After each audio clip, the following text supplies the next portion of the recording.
चरा बजेला पंडाल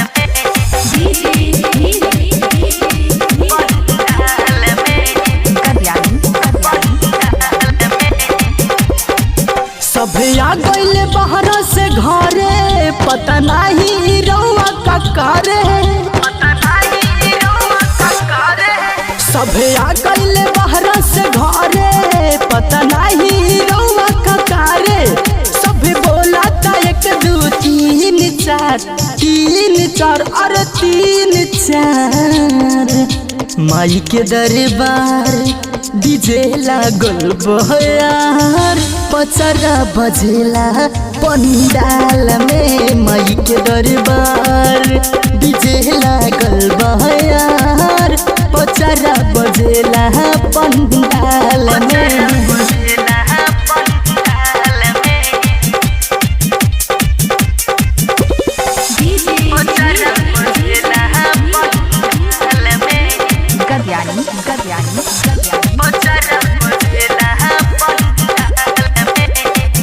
पहले कहले रही नहीं कैले रही अब की बाहर होई बाटे हमारो इरादा द्वारा होई जगरत मैया के आरती होई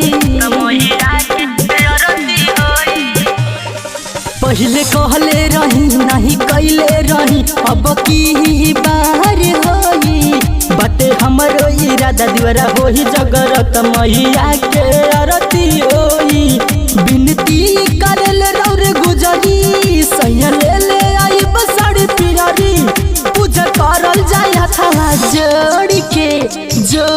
के अरे जोड़ के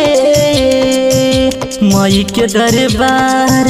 डीजे लागल बहार पचरा बजेला पंडाल में माई के दरबार डीजे लागल बहार पचरा बजेला पंडाल में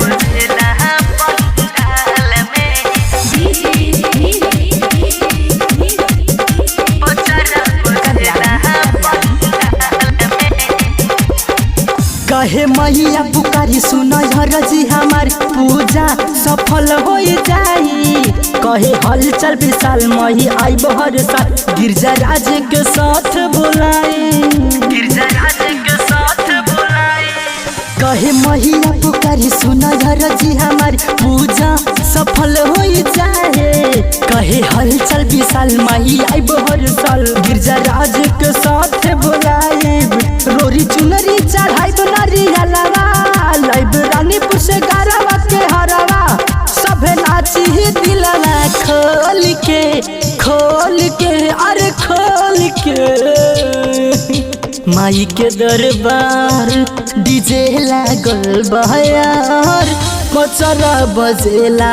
पंडाल में माई के दरबार